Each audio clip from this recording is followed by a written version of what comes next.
Buenas tardes, vamos a dar inicio a la conferencia programada para el día de hoy. El día de hoy está programada, pues, dándole continuidad al módulo de infecciones y el sistema nervioso central. El tema es VIH y sistema nervioso central.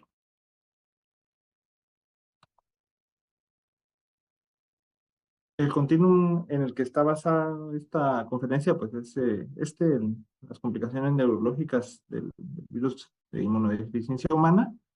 El caso clínico que nos ponen acá, pues es este. Eh, es un hombre de 53 años, tiene varios meses con dificultad de memoria a corto plazo. Los familiares refieren que él ha estado poniendo en un lugar inadecuado algunos objetos en la casa, que ha tenido dificultad para planear y muchas veces ha tenido sobrecarga cuando tiene que realizar más de una tarea. Tiene dificultad para encontrar algunas palabras cuando está conversando con ellos, y el paciente, pues, a la evaluación clínica niega cefalea, niega sintomatología focal y se documenta inmunocompromiso como antecedente hace 2 años. Previo a esta consulta, refieren que al inicio tenía un CD4 de 65 células por milímetro cúbico, mientras que actualmente el paciente ya con tratamiento antirretroviral tiene 300 células por milímetro cúbico. Vamos a darle continuidad más adelante. En este caso, pues el paciente al examen físico se evidenciaba con un afecto plano. En el Mini-Mental Test tenía 28 de 30 y los puntos los perdió por la atención, en el área de atención. Al examen físico, otra de las circunstancias que llamaban la atención o que define el continuum, es que tenía lentitud al realizar el finger tapping. La memoria estaba intacta. El paciente fue enviado a neuropsicología, donde realizaron pruebas y demostraron que había déficits en la atención nuevamente y en la función ejecutiva. Se realizó una punción lumbar donde se encontraron glóbulos blancos en 5 células por microlitro, 100% de linfocitos, proteínas en 60 ligeramente elevado, BDRL, varicela, criptococo negativo. Como comentaba, pues vamos a ver la continuación del caso al finalizar la conferencia. El virus de inmunodeficiencia humana, pues haciendo una breve reseña, este es el timeline que se utiliza para hablar de él. Desde 1959, desde que fue primeramente documentada un caso de inmunocompromiso por VIH, y luego, pues a lo largo de todos estos años se han ido haciendo algunos hallazgos, como por ejemplo el estudio del uso del ácido budina, del AZT, como un fármaco que vino a cambiar la vida de los pacientes con inmunocompromiso. Luego la introducción del targa en otras áreas, no solo con la ácido budina, sino en otras áreas del ciclo viral. Y pues al finalizar el uso del targa de forma temprana para evitar el uso del nadir tan bajo de CD4. Sabemos que el VIH pertenece a la familia de los lentivirus humanos. Sabemos que del VIH hay dos serotipos muy importantes, el 1 y el 2, y pues el 1, el M, es el más prevalente. Acá vemos una línea temporal interesante, que es la línea temporal de cómo se comporta la fisiopatología del inmunocompromiso del VIH. Vemos que cuando se da la primoinfección vamos a tener una fase de eclipse, en donde muchas veces el paciente va a debutar con un síndrome retroviral agudo. Luego, pues tenemos a las 3 y 9 semanas una fase aguda donde ya detectamos el caso clínico como una infección, como que fuera una influenza. Vamos a ver la primera detección en sangre en la fase aguda, y luego desde las 9 semanas hasta los 4 o 6 meses ya vemos un punto de corte donde se estabilizan tanto las cargas virales eh, y las copias y la cantidad de RN que se está replicando. Luego ya entramos a una fase crónica de años, pues esto va a variar con base a dependiendo de los pacientes. Vamos a ver que vamos a tener una inflamación crónica y muchas veces las cantidades de CD4 van a bajar tanto que vamos a llegar a tener un VIH avanzado, como se denomina actualmente, y posteriormente pues pudieran haber síndromes de escape virales o disfunciones inmunológicas por los altos niveles de inflamación y una inmunosenescencia acelerada por los efectos citopáticos directos del virus del VIH. Acá es lo que conversábamos y este es lo que le sucede a los CD4. Actualmente, pues en infectología prefieren inicio temprano de targa para evitar nadires tan bajos de CD4 y se ha asociado todas las enfermedades neurológicas asociadas a VIH, se ha determinado que mientras más bajo sea el nivel de CD4, peor va a ser para el paciente, puesto que le permite al virus, pues, infectar o infiltrar tejidos u órganos y mantenerse de forma latente en ellos. Y lo otro, pues, que la recuperación de los niveles de CD4 se vuelve difícil y la propensión a tener infecciones por el mismo inmunocompromiso, pues va a acelerar las lesiones a diferentes órganos y va a dar diferentes complicaciones. Sabemos que incluso la OMS usa una clasificación de la severidad del inmunocompromiso con base a los niveles de CD4, que son las células más importantes, y mientras menos CD4, pues mayor será la gravedad. Acá hay una fotografía electrónica del virus, en su target, que sería un macrófago, y acá vemos un CD4 que está bañado del virus. Acá vemos el esquema general que nos muestran siempre en Harrison del virus. Es un virus ARN con una doble cadena. Vemos las proteínas más importantes como la transcriptasa inversa, vemos aquí la cápside, vemos una matriz y luego vemos que las lipoproteínas de la membrana que el virus tomó por gemación de las células humanas que infectó está integrada por glucoproteínas importantes como lo son la GP41, la GP120 y la GP120. Cuando hablamos de tropismo neuronal, pues es una de las que más va a estar implicada. Vemos acá el ingreso del virus en el ciclo del virus. Vemos que su membrana, su bicapa lipídica va a estar integrada por una GP41 transmembrana, una GP120 externa. La GP120 pues se une al receptor CD4 en este caso y necesita un correceptor para poderse activar, que puede ser el CCR5 o el CXCR4, y entonces al unirse a ese correceptor sabemos que el virus va a tener un cambio conformacional en su pared que va a permitir una fusión de las membranas, y al fusionar la membrana de la célula huésped objetivo del virus con la membrana de capa lipídica del virus como tal, pues va a permitir el ingreso, y acá pues ya vemos todo el ciclo completo de replicación. Esto es un caso ilustrativo porque sabemos que dependiendo de qué célula estemos hablando, ya sea una célula presentadora de antígeno, un macrófago, un CD4, pues el ciclo va a variar ligeramente, pero en resumidas cuentas, pues sabemos que el virus llega, ¿verdad? Hay un virus infectante, va a ir a buscar unirse al receptor CD4, que es el más importante, va a utilizar un correceptor, como lo mencionábamos,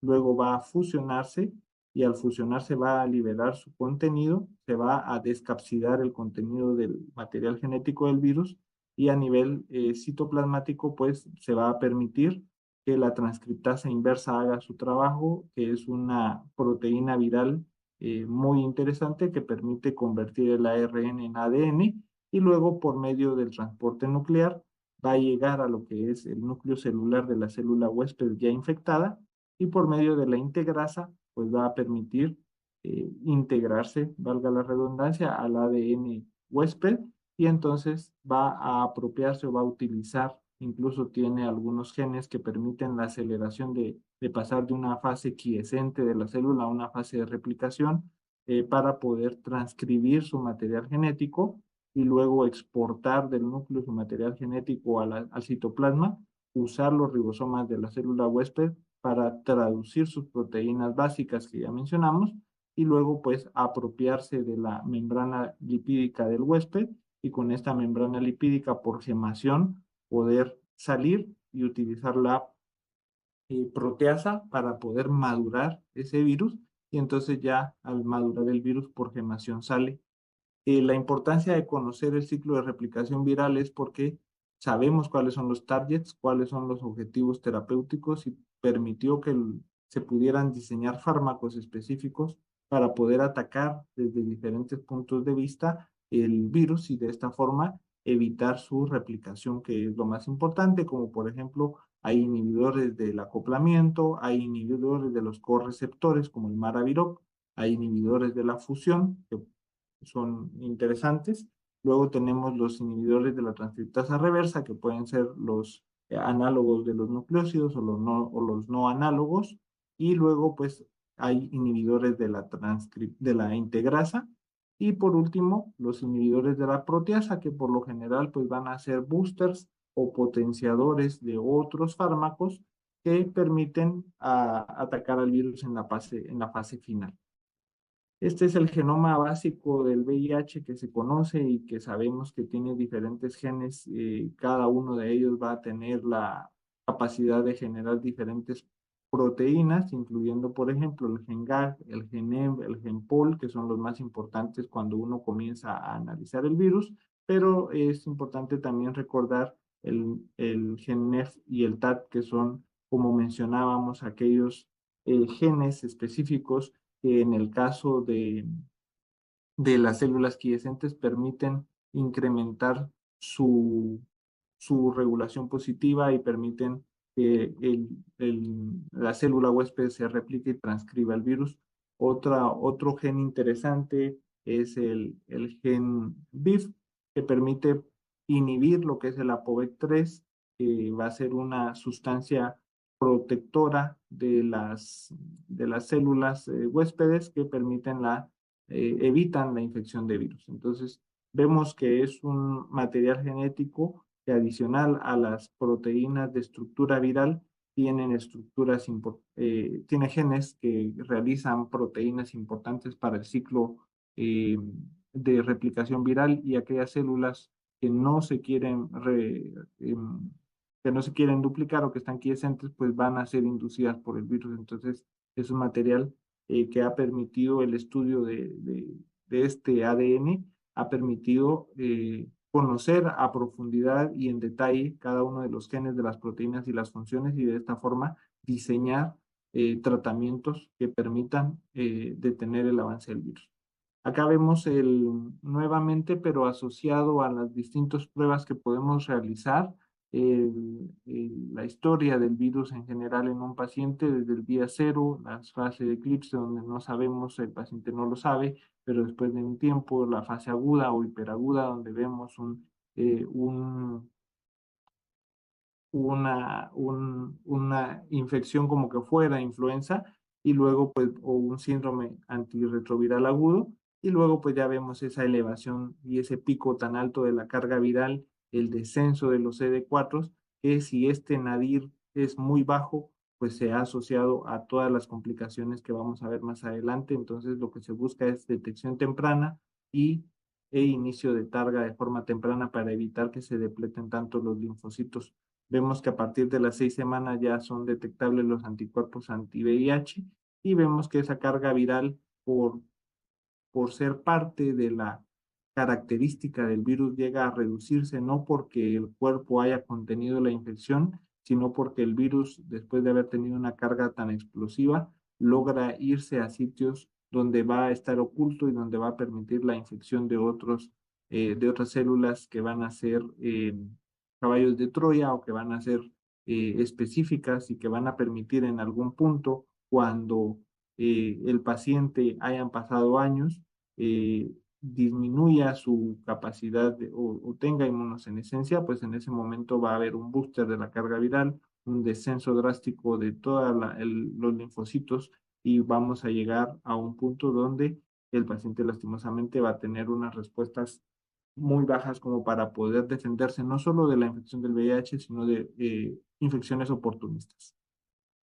Existe una cinética de respuestas inmunitarias en los distintos estadios de la infección. Estos van a ser la respuesta humoral, la respuesta celular y hay otras respuestas inespecíficas, la humoral por anticuerpos que sabemos que son inefectivos por las características del virus, que lo que provocan son cambios conformacionales de las proteínas de superficie que vuelve a estos anticuerpos no neutralizantes, ¿verdad? En la respuesta celular sabemos que hay una respuesta específica como lo que es mediado por CD8, por CD4, y una inespecífica que va a estar dada por las células presentadoras de antígeno o dependientes de antígeno, y la otra que va a ser por la actividad citotóxica natural, por los natural killers. Y por último, los factores solubles, hablamos un poco del ApoB3G, pero también está el complemento, los interferones, las quimiosinas, las citocinas, etc. Acá vemos, esta también es parte de la fisiopatología del virus, de cómo el virus ha ido a buscar otras células, de cómo existen o cómo se ha considerado el uso de distintas eh, barreras o métodos para prevenir o atacar la infección, incluyendo vacunas que permitan producir anticuerpos neutralizantes efectivos, el uso de métodos anticonceptivos de barrera como el condón, o incluso tratamiento antirretroviral que se usa como prevención para evitar ya sea pre-exposición o una profilaxis, ¿verdad? En cuanto al paciente que ya se infectó, que tiene VIH, va a tener varias complicaciones, incluyendo los efectos por la toxicidad de drogas, va a tener efectos en la calidad de vida y va a tener comorbilidades comunes como el resto de la población. Y pues acá interesante, pues que también va a sufrir de deterioro neurocognitivo. Pero desde el punto de vista de los efectos que tiene la infección en el paciente en la calidad de vida, hablando propiamente de algo neurológico, pues el aislamiento social que va a tener el paciente en algunas veces, aunque actualmente por las campañas de concientización tal vez se dé menos, pero igual se puede llegar a dar en casos de personas vulnerables. Y el otro aspecto es la depresión. Ahora, el tema propiamente de enfermedades neurológicas asociadas a VIH, pues son estas tres grandes grupos. Para empezar, como la enfermedad cerebrovascular, la meningitis, la encefalitis, y luego pues tenemos otras como la masa intracraneal y la lesión focal, y por último pues la mielitis. Cuando hablamos de enfermedad cerebrovascular, pues sabemos que el virus es una enfermedad en ocasiones procoagulante o que produce lesiones a nivel del vaso, mala calidad endotelial, entonces pudiera provocar en algún momento enfermedad cerebrovascular. En cuanto a meningitis, pues vamos a ver que existe una seroconversión aguda por el virus del VIH, y esto va a producir, si dejamos, como hemos hablado de la fisiopatología, que el nadir de CD4 sea muy bajo, pues va a llegar hacia el sistema nervioso central, y en ese momento de la seroconversión aguda por VIH puede haber o debutar como una meningitis. Aparte, pues las coinfecciones a las cuales se puede exponer el paciente, pero de estas coinfecciones y de las enfermedades inmunosupresoras, pues no vamos a conversar porque hay clases específicas de ello. En cuanto a encefalitis, pues sabemos que puede haber una encefalitis por VIH, y algo que vamos a tocar bastante es la demencia asociada al virus del VIH. Y por último, pues las enfermedades oportunistas que también puede causar encefalitis, que queda fuera de esta clase. Luego, pues las masas intracraneales y las lesiones focales por enfermedades oportunistas o por abscesos, pero también puede haber ADEM, que sería una desmielinización aguda secundaria a una seroconversión, ¿verdad? Y por último, pues en la mielitis, la mielopatía vacular es una de las enfermedades que va a destacar asociada directamente al VIH, o la mielitis transversa durante la seroconversión aguda. Como menciono, pues las oportunistas quedan de lado, y para recordar acá en las encefalitis, hay algunas asociadas al VIH, no directamente, sino secundario ya sea al targa, al tratamiento antirretroviral, o a los CD8, a la propia respuesta del cuerpo como factor de defensa contra el VIH, pero lo vamos a ver detalladamente más adelante. Cuando hablamos de las complicaciones neurológicas directas por el VIH, pues está la seroconversión aguda. En esta, pues podemos encontrar meningitis asépticas, parálisis facial o neuropatías craneales neuroinmunomediadas. Se han descrito casos de síndrome de Guillain-Barré, mielitis transversa, ADEM, como conversábamos, una enfermedad similar a esclerosis múltiple, y neuritis bilateral de plexos, ¿verdad? Cuando hablamos de parálisis facial, en las parálisis faciales se dan 15 días posteriores a la infección del VIH, es decir, que el paciente pudiera debutar con esta sintomatología con una parálisis facial. Y es hacer la sintomatología de inicio, que muchas veces si no se sospecha puede pasar desapercibida y entonces el paciente va a desarrollar una enfermedad crónica, pero sí se han descrito casos de parálisis facial. Y el mecanismo de lesión del virus es inmunomediado, pero también puede haber una afección directa sobre los ganglios que provoque la afección de los nervios como tal. Cuando hablamos, y en este punto donde se menciona la enfermedad parecida a esclerosis múltiple, me llamó mucho la atención y leí un poquito de esto, pero les traje estos, un par de artículos donde mencionan, por ejemplo, que es una revisión de toda la literatura asociada o que está disponible en diferentes bibliotecas sobre la esclerosis múltiple y el virus de inmunodeficiencia humana, y pues nos mencionan esta tabla que resume todo el artículo, donde vemos que hay tres tipos o tres oportunidades de ver esclerosis múltiple y VIH en la misma situación. La primera sería diagnóstico temprano de esclerosis múltiple, como en este caso de Maulusi, de la publicación de este científico, donde la paciente debuta con esclerosis múltiple a los 19 y posteriormente a los 22 es diagnosticada con VIH. El segundo caso es primero VIH y luego esclerosis múltiple. Y la tercera combinación que pudiera ser pacientes que existen en la literatura, pacientes con esclerosis múltiple que no tienen VIH, y este artículo se los traje para poderlo discutir y poder ver lo interesante del mismo. En cuanto a esta revisión, pues nos muestran los diferentes casos clínicos y nos muestran la relación que existe del VIH con la enfermedad. Nos dicen el tipo de esclerosis múltiple, que todas son esclerosis múltiple remitente recurrente. Nos muestran el tratamiento que el paciente llega a tener con fármacos TAR, que sería el tratamiento antirretroviral. Si tiene o no algún tratamiento que es interesante, el fármaco modificador de esclerosis múltiple en los casos reportados. Solo el caso de Maulusi, donde la paciente había sido diagnosticada previamente con esclerosis múltiple, mencionan que usó interferón beta. Sin embargo, habría que ver cada uno de ellos porque, como vamos a ver en el caso de Drosu, la paciente tenía un tratamiento que es el acetato de glatiramer. Sin embargo, ella decidió por su cuenta iniciar sidobudina con la milbudina. El curso de la esclerosis múltiple, pues mencionan en el caso de Marusac que mejoraron los síntomas de esclerosis múltiple y la paciente no tuvo, al menos durante el periodo de seguimiento, que fue 2 años, recaídas clínicas. En el caso que vamos a hablar de Drosu, pues vemos que se siguió durante 3 años y que la paciente quedó con un NEDA 3. Este es el caso de, que mencionábamos de Drosu, del doctor Drosu, de la doctora Drosu, donde se menciona la pregunta siguiente: ¿podrían los antirretrovirales ser una opción terapéutica de la esclerosis múltiple, del Epstein-Barr en esclerosis múltiple? Y pues nos da un reporte de caso, que es el que mencionamos, pero también abre otras interrogantes.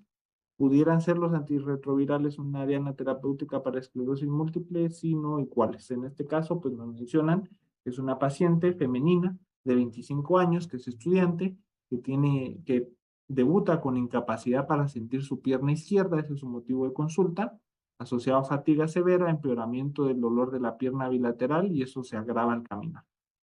La paciente pues nos refiere que hay adormecimiento bilateral de extremidades inferiores al examen físico y tiene una respuesta plantar extensora del lado derecho.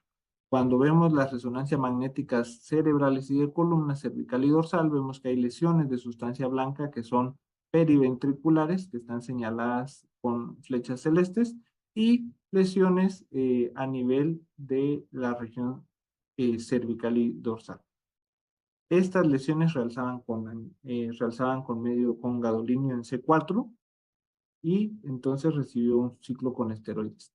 Cuando se le dirige los antecedentes a la paciente en la entrevista, pues nos menciona que a los 13 años presentó cambios de visión en el ojo derecho de forma súbita, que a los 17 años presentó debilidad muscular en el miembro inferior izquierdo y que a los 24 años presentó debilidad en la extremidad superior, que provocó una quemadura porque botó una olla con agua caliente.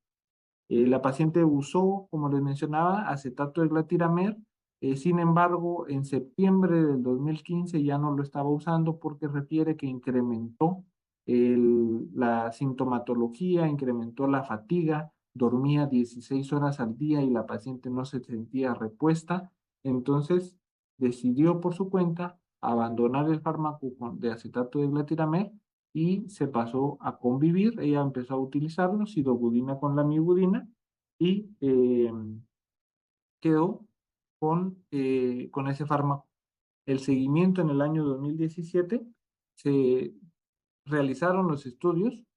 Ya no vemos el realce de la región cervical como se vio en esta primera, y no hubo un deterioro o una recaída clínica de la paciente ni tampoco en imagen. Entonces, eso es lo interesante de este caso, ¿verdad? De este caso clínico que presenta la doctora Drosu, de una paciente que está utilizando un fármaco antirretroviral y que se documentó que no hubo progresión de la enfermedad usando NEDA-3.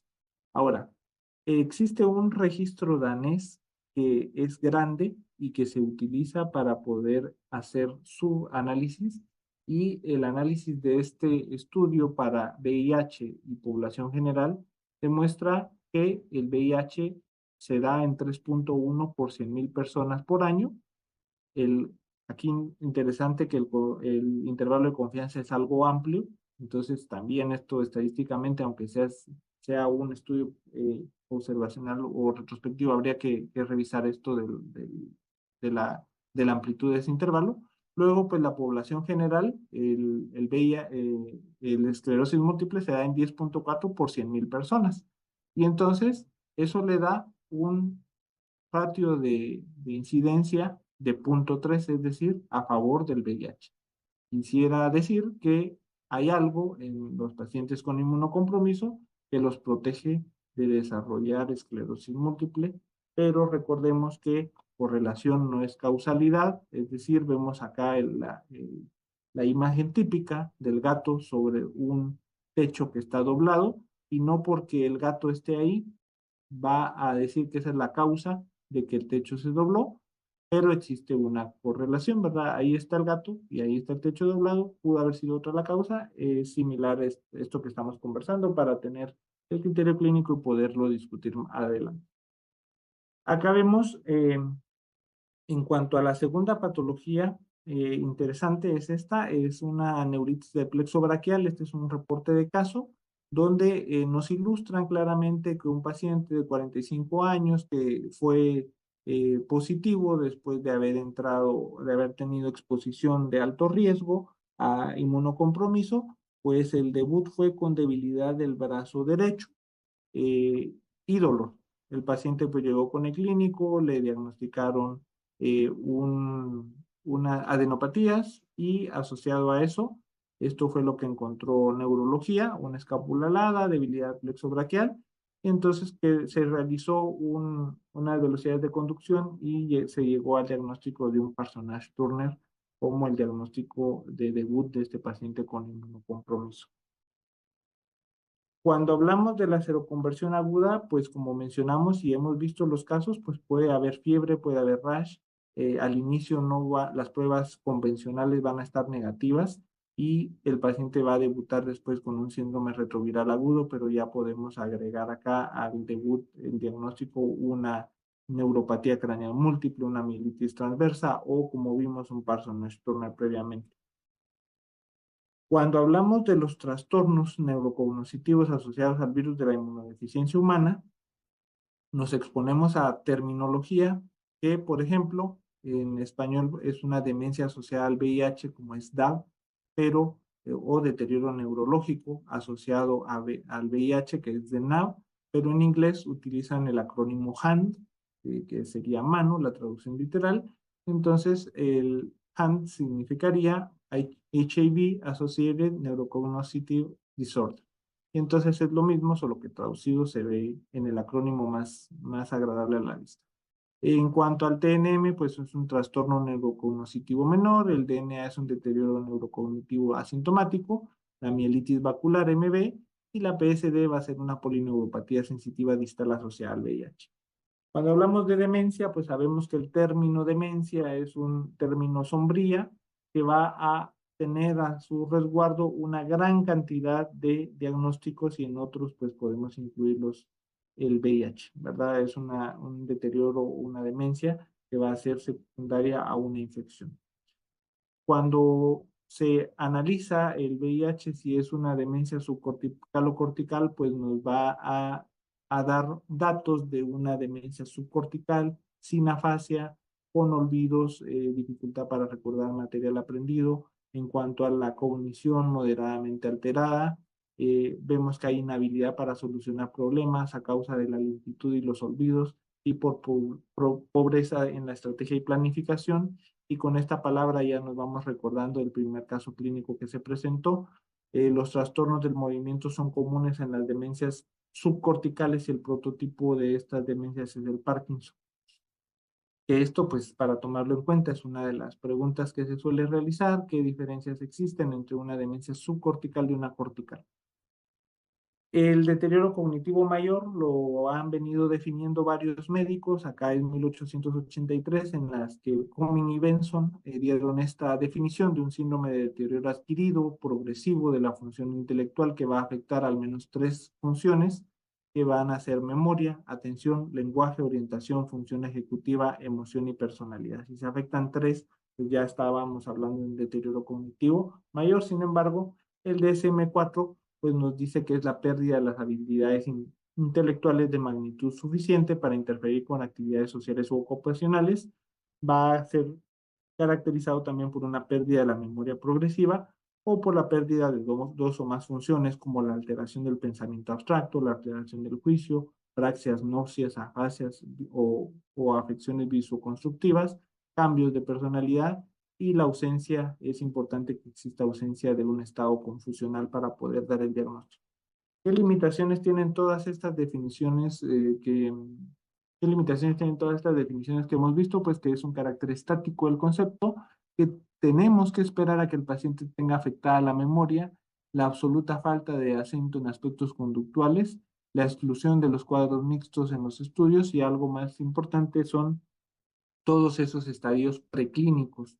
Acá vemos en el continuum, nos dan estos 3 tipos y ya comienza a mencionarse algo bien importante en esta otra definición operacional, el deterioro cognitivo, neurocognitivo asintomático, donde el paciente no tiene síntomas, puede llegar a tener una afección en 2 dominios, más de una desviación estándar, y muchas veces no se aplica los estudios clínicos, no va al costado de la cama del paciente, no nos van a dar una explicación del cuadro, por lo que muchas veces pues el paciente pudiera pasar mucho tiempo si no ha sido visto por un médico que tenga capacidad para detectar esos cambios sutiles que van a alterarlo, va a pasar muchos años y va a llegar a un deterioro cognitivo menor y entonces ya tiene menos de una desviación estándar en más de 2 dominios, con síntomas leves o funciones alteradas, y si sigue avanzando y no se le da un tratamiento adecuado o como parte del proceso normal de la enfermedad, podemos llegar a la demencia asociada a VIH, que es el HAN, donde ya va a haber un deterioro funcional mayor, va a haber una desviación estándar más de 2, debajo de más de 2 desviaciones estándar en más de 2 de los dominios que hemos mencionado, y los síntomas pues van a ser discapacitantes. Cuando hablamos de la patogenia, pues sabemos que las neuronas carecen del receptor de superficie tradicional que hemos visto en la fisiopatología y es por eso la importancia de mencionarla. No van a ser infectadas directamente, pero recordemos que el virus va a infectar monocitos y macrófagos que como un caballo de Troya van a llegar a los espacios perivasculares. También el virus también va a afectar a células microgliales residentes.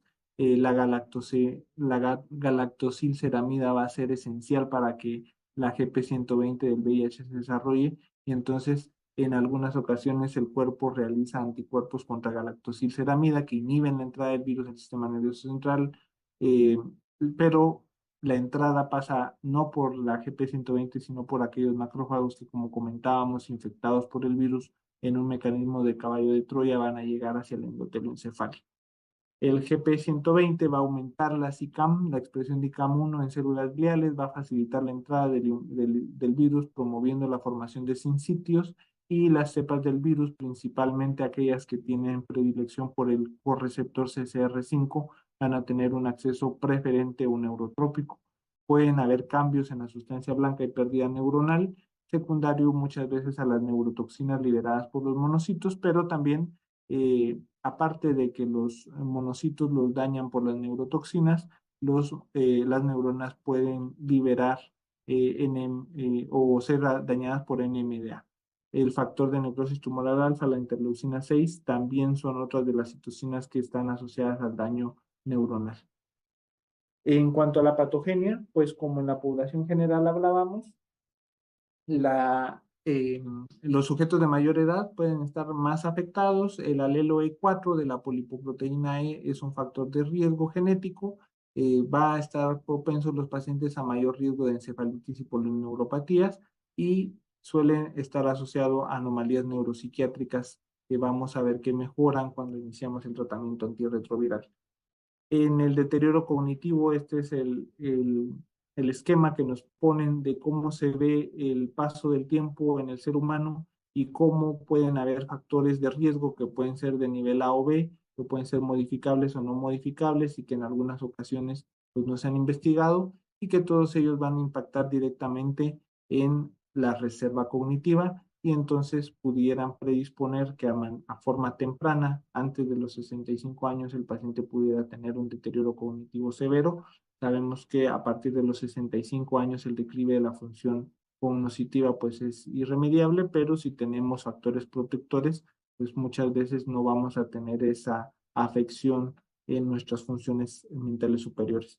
Siempre se menciona este artículo irlandés sobre los factores de riesgo modificables, y el hecho de que seamos conscientes de que los hábitos o las conductas saludables impactan directamente en el cerebro. Y acá pues sabemos que 60% de factores de riesgo no se conocen, quedan desconocidos, mientras que 40% de factores de riesgo que pueden ser potencialmente modificables se conocen. Se dividen en aquellos que impactan tempranamente en la educación, en la vida del paciente, a la mitad de la vida del paciente, o en estadios tardíos de la vida. Sabemos que en la época temprana, mientras más educación tengamos, mejor vamos a responder a insultos a nivel de funciones ejecutivas o funciones mentales superiores, y vemos que la baja educación aporta un 7% de riesgo para tener deterioro neurocognitivo o deterioro cognitivo severo. La pérdida de la audición, lesiones traumáticas, la hipertensión no controlada, el consumo de alcohol, la obesidad, todos ellos son factores de riesgo para desarrollar deterioro cognitivo. Fumar, la depresión, el aislamiento social, la inactividad física, la contaminación de las urbes y la diabetes suelen ser otros de los factores potencialmente dañados. Muchas veces el paciente o las personas nos preguntan qué puedo hacer para evitar llegar a presentar demencia o deterioro cognitivo. Pues, ¿qué quiere hacer usted o qué está dispuesto usted a hacer para evitarlo?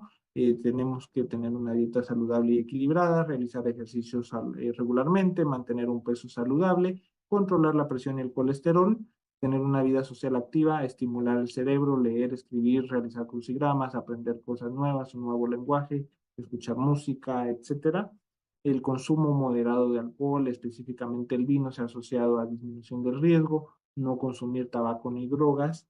El hecho de controlar el estrés, la ansiedad, la salud mental. Dormir suficiente, pero más que dormir suficiente, una calidad de sueño va a impactar directamente en lo que es prevenir desarrollar deterioro cognitivo. Se menciona esto previo porque, como en la población general, los pacientes con inmunocompromiso, principalmente aquellos que ya se hizo un diagnóstico temprano y que tienen un tratamiento antirretroviral establecido que es eficaz y que mantienen niveles indetectables de carga viral y CD4 arriba de valores bajos, entonces van a tener el mismo riesgo que la población general. Este es el cuadro que siempre nos muestran cuando queremos hablar de sueño. Vemos en un primer plano iluminado a Somnos y vemos en el fondo, en la oscuridad, a Thanatos, que es la muerte placentera, y vemos como el hermano de Thanatos, que es Somnos, sostiene unas amapolas que se relacionan a poder dormir y la calidad de sueño. Este estudio, pues, se ha compartido en otras ocasiones. Es interesante porque se utilizó actigrafía para poder ver el comportamiento de los ritmos de 24 horas de sueño y el subsecuente depósito de beta amiloide.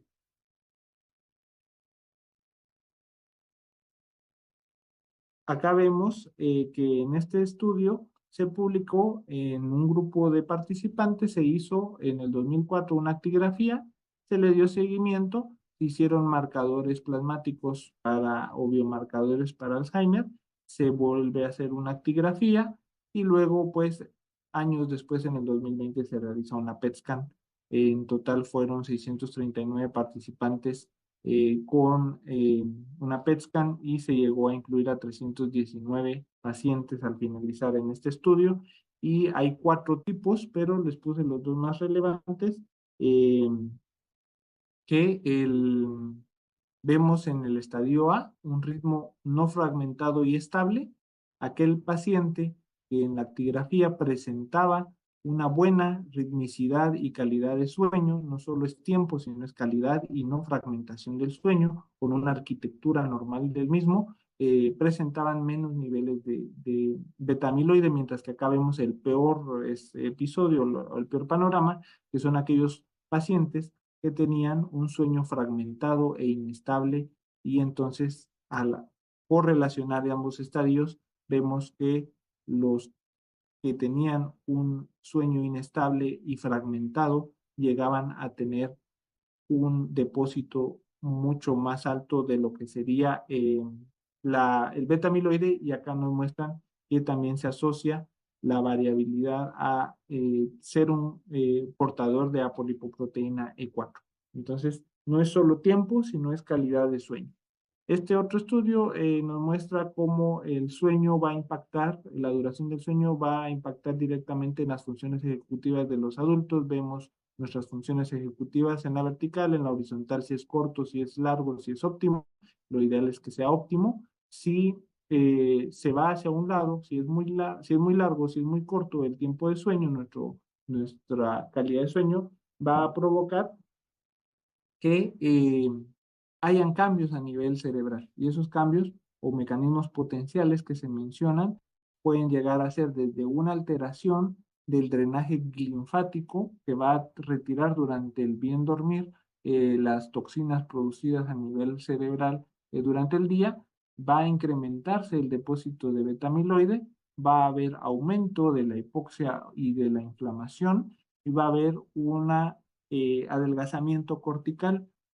Todo esto, pues, secundario a una mala calidad de sueño, por lo que es un factor importante que tenemos que incluir en las consultas de nuestros pacientes que nos preguntan por este problema, o como platicamos de la demencia asociada a inmunocompromiso. Luego, pues, interesante estos 2 artículos que vamos a mencionar rápidamente por cuestiones de tiempo. Uno es el estudio VALAD, que estudia lo que es el valaciclovir en pacientes que presentaban infecciones activas por virus del herpes. El uso de este fármaco demostró disminuir el riesgo. Y otro estudio interesante de deterioro de Alzheimer. Y el otro estudio interesante es este, que se viene de moda, que es la vacunación por herpes zóster. Pues este es un metaanálisis de varios estudios que demuestran que todo está a favor para el uso de la vacuna de herpes zóster, reduciendo el deterioro cognitivo. Cuando hablamos directamente, pues, este manuscrito de los desórdenes neurocognitivos del HAND, de los desórdenes neurocognitivos asociados a VIH, su patogénesis y sus tratamientos, pues nos muestran que el HAND es una enfermedad que es subdiagnosticada, que muchas veces no se busca de rutina en el paciente con inmunocompromiso, y que lastimosamente no existen tratamientos actualmente nos proponen el uso de insulina intranasal. Sin embargo, son estudios no concluyentes y aún hay que hacer más estudios. Son claros en esta publicación, dicen la industria no está muy interesada en financiar estudios que permitan ofrecer un mejor tratamiento fuera de lo que ya mencionamos de la población general, la prevención y adicional a eso el hecho de utilizar su tratamiento antirretroviral para mantener niveles bajos del virus. Algo acá con el permiso del doctor Chang le había comentado que en las clases de deterioro cognitivo, pues este video de una paciente que tiene una marcha festinante, que no tiene braceo al caminar, tiene una máscara que por cuestiones de privacidad no se muestra el rostro, pero tiene una poker face, un rostro de máscara o de póker, o hipomimia, pues eso pues es un Parkinson, la vaca da leche, ¿verdad? Y acá vemos como un trombito anda ahí brincando a nivel de una orejuela, está ahí brincando, y entonces lo que tenemos que hacer es no llegar a esto, ¿verdad? No llegar a diagnósticos ya tardíos, lo que tenemos que buscar es esto. Y preocuparnos por iniciar el tratamiento de forma temprana. Si yo inicio un tratamiento de forma temprana, si yo aplico un tratamiento preventivo, la función cognitiva se va a preservar por más tiempo y rara vez el paciente va a llegar, a menos que tenga carga genética muy alta o lesiones directas como traumatismos u otras causas mixtas, pues pudieran llegar a tener una presentación temprana, pero lo contrario, si yo inicio el tratamiento de forma temprana en cualquier enfermedad neurodegenerativa, yo voy a durar mejor con el paciente. Sin tratamiento o con tratamiento tardío, siempre voy a tener un desenlace más temprano. Los doctores Brack y Brack realizan la detección y realizan este nuevo concepto que es el deterioro cognitivo leve y el preclínico y los diferentes estadios, y pues acá les puse basado en ATN los distintos biomarcadores que se pueden utilizar en las distintas etapas de la enfermedad de la demencia, ¿verdad? Incluyendo pues a los pacientes de inmunocompromiso. Si yo le hago un test neuropsicológico, pues ya voy tarde, porque los test neuropsicológicos, como se ha hecho énfasis a lo largo de la conferencia, se van a presentar en estadios clínicos de la enfermedad, donde dejamos o tenemos todo este tiempo perdido, donde ya hay desde beta amiloide y otras lesiones, o por ejemplo el virus del VIH ya llegó a áreas específicas del cerebro, y entonces ya le dimos tiempo, perdimos tiempo de oro para poder dar un tratamiento efectivo. Cuando hablamos del complejo de demencia del VIH avanzado, nos enfrentamos a una encefalitis del VIH, a la disfunción cognitiva, conductual y motora, al deterioro, a la demencia asociada a VIH, al trastorno neurocognitivo menor y la demencia del VIH son las más frecuentes. El complejo cognitivo motor asociado al VIH también es importante. El alelo APOE4, la edad avanzada, la hepatitis C concomitante son factores de riesgo. El SIRI latente, que sería el síndrome de reconstitución inmunológica inflamatorio, también suele organizarse contra lo que va a ser las estructuras del sistema nervioso central, como vamos a ver en un par de artículos, y el VIH compartimentado también es otra de las entidades. Este es un caso de un IRIS o un SIRI, un síndrome de reconstitución inmunológica, que debutó como una encefalitis severa. Acá vemos la resonancia antes y después del paciente y se demuestra la presencia de vacuolas a nivel cerebral y carga viral intracerebral. En este artículo de la ITSA nos demuestran las estructuras a las cuales tiene trofismo el virus del VIH, y por esto es que los trastornos neurocognitivos son específicos de estas regiones cerebrales, desde conductuales hasta ejecutivos o funcionales. Acá en ese mismo artículo, los factores que afectan las mediciones en el sistema nervioso central o las variables que pueden afectar o relacionadas al VIH es el grado de supresión viral, el nadir de CD4, el conteo actual de CD4 del paciente, la duración de la enfermedad y si el paciente ya tiene un diagnóstico de VIH avanzado. El tratamiento, pues recordemos la adherencia, el tipo de antirretroviral es muy importante para prevenir el deterioro cognitivo en nuestros pacientes.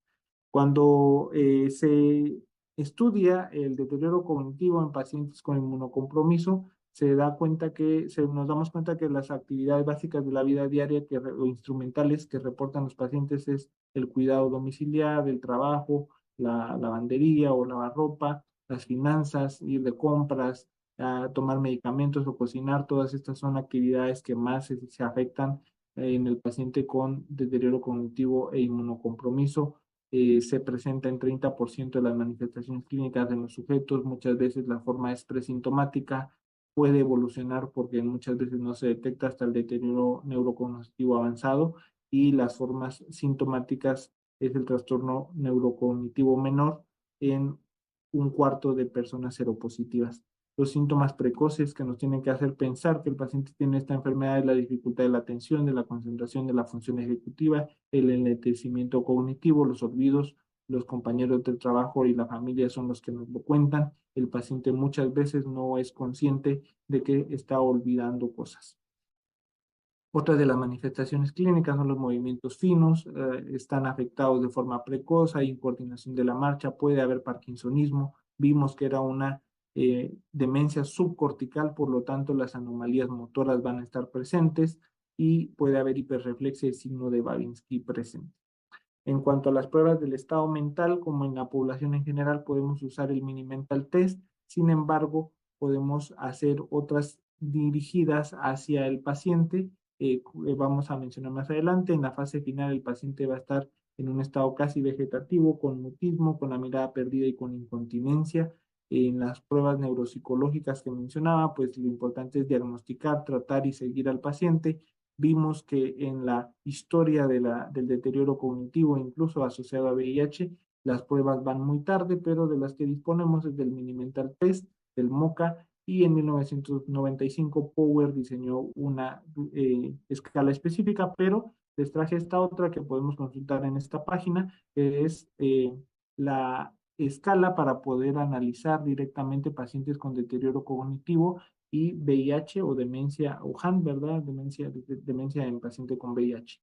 Eh, Está este otro estudio que nos permite y nos menciona todas las escalas validadas para el paciente con VIH, ¿verdad? Por si algún día nos preguntan, pues se pueden realizar cualquiera de estas, desde la que vimos previamente, que es la escala modificada de VIH de Powers de 1995, que vamos a ver más adelante, perdón, la nueva que les mostré del 2002, y el MoCA, el Mini Mental Test, todos ellos están aprobados y validados, pero lo más importante fuera de pasarle el test es saber realizarlo y para qué lo vamos a realizar. Este es el test rápido de Power, donde vemos que va a evaluar el registro de memoria, atención, la velocidad psicomotora, la memoria tardía y la construcción, que se parece mucho al cubo que se realiza tanto en MoCA como en otros test neuropsicológicos. Este es el test de Montreal, que es gratuito, que se puede pasar y que conforme uno lo va realizando genera más aprendizaje en la realización del mismo. Va a evaluar la función visoespacial, la identificación, la memoria, la atención, el lenguaje, abstracción, el recuerdo diferido y la orientación. Y vamos a buscar un punteo mayor de 27 puntos. Podemos tener un punteo de 24 y 26, donde podemos hacer análisis más adelante, y por último menos de 23 puntos es patología. También hay un MoCA para analfabetas, pero pues ese no lo decidí incluir aquí, pero también está disponible en línea. La evaluación y diagnóstico del paciente con VIH, tenemos que tomar diagnósticos diferenciales de HAN. Enfermedades degenerativas, es decir, el paciente con VIH también puede tener Alzheimer, también puede tener demencia frontotemporal, etc. La enfermedad cerebrovascular, podemos tener problemas de demencia vascular, como la enfermedad de Binswanger, por ejemplo, y todo el abanico de demencias, no solo VIH. Tenemos que valorar si el paciente como diagnóstico diferencial no tiene una leucoencefalopatía multifocal progresiva, principalmente aquellos casos donde el conteo de CD4 es menor de 200, y el síndrome de reconstitución inmunológico, como el caso que presentamos.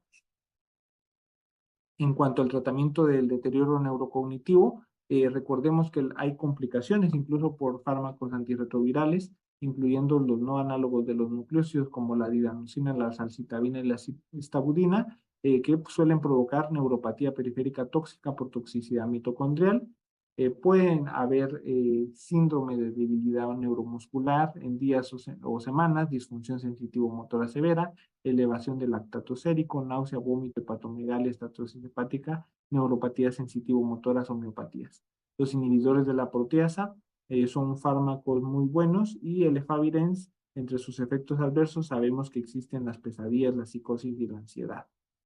La mielopatía vascular, perdón, para resumir, en el tratamiento del deterioro neurocognitivo, lo mismo que en el deterioro normal, en la demencia normal, pero el targa es importante, el uso del fármaco, el apego al fármaco antirretroviral, y lo otro, no hay otro fármaco, ¿verdad? Tendrían que iniciar líneas de investigación para buscar un fármaco eficaz. En cuanto a la mielopatía vascular, se da en el VIH avanzado, concurrente muchas veces a demencia, es raro en la era actual que usamos tratamientos muy efectivos, suele presentarse con paraparesia espástica progresiva, puede haber alteración de la marcha, problemas en el control de esfínteres, disminución de la propiocepción y la vibración, puede haber espasticidad en miembros inferiores, atrofia a partir de T2 y el diagnóstico es por necropsia, ¿verdad? Donde se pone en evidencia la mielopatía vascular. En la infección compartimental por el sistema nervioso central por VIH, esta infección pues va a estar específicamente recluida en el sistema nervioso central y muchas veces le llamamos escape del líquido cefalorraquídeo. Vamos a ver una replicación viral continua en el sistema nervioso central, pero cuando hacemos una virología plasmática está negativa la carga viral del líquido cefalorraquídeo alta, sintomatología que mejora o reduce la carga viral del líquido cefalorraquídeo al ajustar targa, serían parte de los diagnósticos de esta entidad y lo que se recomienda es usar el mejor targa disponible y buscar el rol de respuestas locales. La encefalitis CD8 es rara, está recientemente reconocida principalmente por Mortem, va a provocar una encefalopatía, se da en aquellos pacientes con CD4 normales que están apegados a TAR, van a debutar con crisis epilépticas o cefalea. En la resonancia magnética lo que vamos a ver es realce perivascular presente al medio de contraste y es una de las principales diferencias con el síndrome de escape de líquido cefalorraquídeo, pero este síndrome puede contribuir o es un disparador para la encefalitis CD8. Esta encefalitis responde muy bien a corticosteroides. Como mencionaba, pues una de las diferenciales del CD8 va a ser el neuroiris o el síndrome de reconstitución inflamatoria inmunológica neurológica.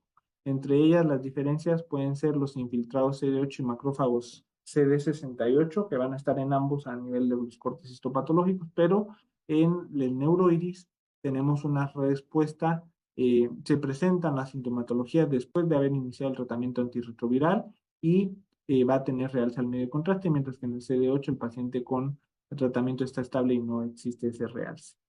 Para concluir, en el caso 1, mencionamos ya finalizando, pues es un HAN, es una demencia asociada a VIH y el paciente tiene un deterioro cognitivo, ¿verdad? Es leve o menor, el tratamiento debería ser con antidepresivos y darle adherencia a su fármaco antirretroviral. No existe un tratamiento fuera de este que pueda detener. Como mencionábamos, el uso de insulina intranasal es algo que es interesante y que se debería de estudiar en este grupo de pacientes, pero pues probablemente más adelante tengamos esa disponibilidad. En conclusión, pues pueden ser causados por el virus, por la infección del virus como tal, al sistema nervioso, por la respuesta inmunológica, como vimos el caso de la encefalitis CD8 positivo, o por infecciones oportunistas que, como les mencionaba, por cuestiones de tiempo lo dejé para el apartado específico de estas patologías. Algunos antirretrovirales se asocian a neurotoxicidad, principalmente neuropatías periféricas. La adherencia al tratamiento antirretroviral previene y trata las complicaciones y en los casos donde sea necesario retrasar para no provocar un síndrome inflamatorio de reconstitución inmunológica, podría retrasarse el antirretroviral.